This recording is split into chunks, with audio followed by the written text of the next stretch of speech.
আমার পার্টি ছাড়া মুখ্যমন্ত্রী হতে পারবে না, আমার সমর্থন লাগবেই। ইলেকশনের সময় সংখ্যালঘু ভোট ভাগ করবার চেষ্টা করছেন। কার সঙ্গে জোট করবেন, কোন দলকে সঙ্গে নেবেন তা এখনো স্পষ্ট না হলেও লাগাতার তৃণমূলকে হুঁশিয়ারি দিয়ে চলেছেন ভরতপুরের সাসপেন্ডেড তৃণমূল বিধায়ক হুমায়ুন কবির।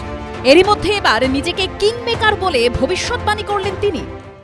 আমার পার্টি ছাড়া মুখ্যমন্ত্রী হতে পারবে না, আমার সমর্থন লাগবেই। আমি এইরকম অবস্থায় আছি, ধীরে ধীরে সেটা প্রমাণ করে ছাড়ব, প্রচারেও করে রাখবো, নির্বাচনী কমিটিতেও সেটা দেখাবো।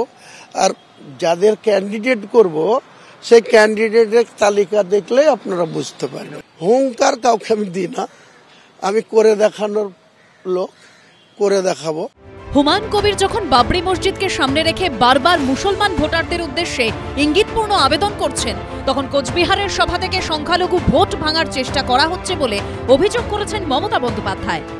আমি মুসলমান সমাজের কাছে একটাই কথা বলবো, আপনারা আপনাদের যাকে খুশি যোগ্য মুসলমানদের ভোট দিয়ে বিধানসভায় পাঠান, আর বাকি 90টার মধ্যে 200 যে 4টে থাকবে 294 এর মধ্যে, সেই 204-এর মধ্যে মমতা ব্যানার্জি আর শুভেন্দু অধিকারীর মধ্যে লড়াই হোক।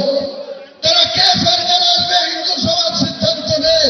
ইলেকশনের সময় সংখ্যালঘু ভোট ভাগ করবার চেষ্টা করছেন কোটি কোটি টাকা খরচ করে, আর অন্য সময় সংখ্যালঘুদের নাম বাদ দাও, শীতলকুচিতে গুলি করে মারো, ভুলে গেছেন সব। সাম্প্রদায়িক শক্তির কাছে মাথা নত করি না। আমরা মনে করি হিন্দু মুসলিম শিখ ইসাই আপোষ মে রয় না ভাই ভাই। হুমায়ুন কবিরকে তৃণমূলের সাসপেনশনের দিনও ভোট কাটা নিয়ে ইঙ্গিতপূর্ণ মন্তব্য করেছিলেন মমতা বন্দ্যোপাধ্যায়। মনে রাখবেন, ইন্ডিপেন্ডেন্টরা ভোট কাটলে আপনার লোকসান, বিজেপির সুবিধা করতে কাউকে দেবেন না, সাম্প্রদায়িক শক্তিকে কান দেবেন না, নির্দলদের ভোট দেবেন না। যাদের কোনো দল নেই, টাকা নেয়, তারা নির্দল, অদল বদল, তার নাম নির্দল। তাহলে কি হুমায়ুন কবির সংখ্যালঘু ভোটে ভাঙন ধরাতে পারে বলে আশঙ্কা করছে তৃণমূল? এমনটা কি হবে? হলে কি তা ভোটের ফলাফলে বড়সড় প্রভাব ফেলবে? পার্থপ্রতিম ঘোষ, বিটন চক্রবর্তী, অর্ণব মুখোপাধ্যায় রিপোর্ট, এবিপি আনন্দ।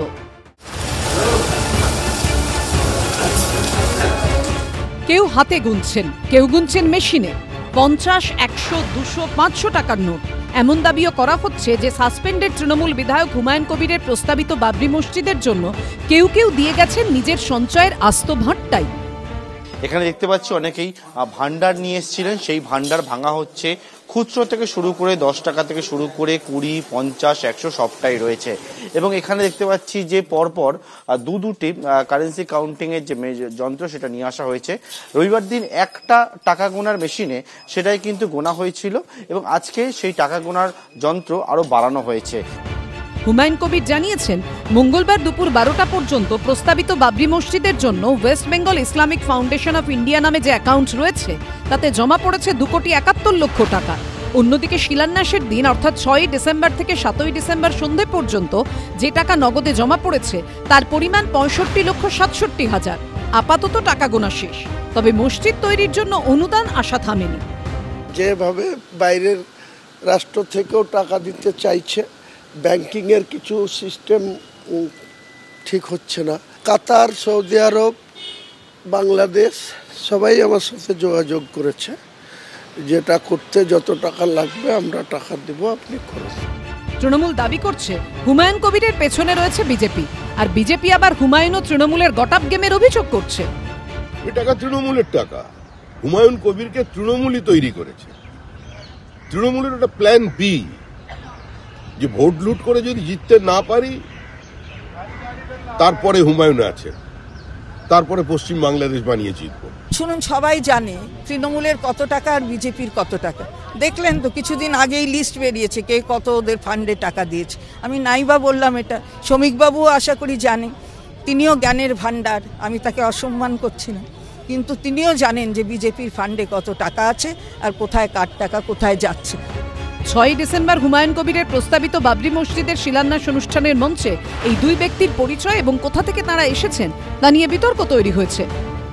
সেই সৌদি আরব থেকে এ দেখেন দুজন এসে গেছেন। নারায়ে তাকবীর, নারায়ে তাকবীর। হুমায়ুন কবির এই যে কি বলছেন সৌদি আরব থেকে লোক এনেছিলেন, এখন স্বীকার করছেন না ওটা মেদিনীপুরের লোক, দুদিন পরে আরও স্বীকার করবেন যে ওনার পিছনে কারা আছেন, সেটাও আর কয়েকটা দিন অপেক্ষা করুন, বলেই দেবেন উনি যে ওনারাই আমাকে বলেছিলেন ভোটে নামতে, দিদি আমার ভুল হয়ে গেছে, আপনি আবার আমাকে ফেরত নিন। এই দিন আসতে চলেছে। হুমায়ুন কবিরের আমও গেল, ছালাও গেল। তাহলে এই দুই ব্যক্তি কে, কোথাকার বাসিন্দা, পশ্চিমবঙ্গে না ভিন রাজ্যে? কে সত্যি বলছেন আর কে মিথ্যে? বিতর্ক মাথাচাড়া দিতেই চাঞ্চল্যকর দাবি করেছেন হুমায়ুন কবির। প্রেসিডেন্ট হচ্ছে বদরুল আলম ইউসুফ, সে আমার ভরতপুরের ছেলে, সেই ব্লান্ডারটা করেছে। আমি সোজা কথা তাকে দায়িত্ব দিয়েছিলাম, সে বলেছিল যে গুজরাটে আছে, গুজরাট থেকে প্লেনের ভাড়া এই খরচা দিতে হবে, তাহলে আমি এনে দেবো। আমি তাকে টাকা দিয়েছি, কাউকে সাজিয়ে নিয়ে এসছে, তার দায় আমার না। আমি পরিষ্কার বলছি ইউসুফ মাওলানা, কাজেই এটা চক্রান্ত, সিদ্দিকুল্লাহ চৌধুরী জেনে বুঝে এদেরকে দিয়ে এই ব্লান্ডারটা করেছে। যদিও এই বিষয়ে কোনো মন্তব্য করতে চাননি গ্রন্থাগার মন্ত্রী সিদ্দিকুল্লাহ চৌধুরী। পার্থপ্রতিম ঘোষ, ঐশী মুখোপাধ্যায় ও কৃষ্ণেন্দু অধিকারীর রিপোর্ট, এবিপি আনন্দ। এবিপি আনন্দ, এগিয়ে থাকে, এগিয়ে রাখে।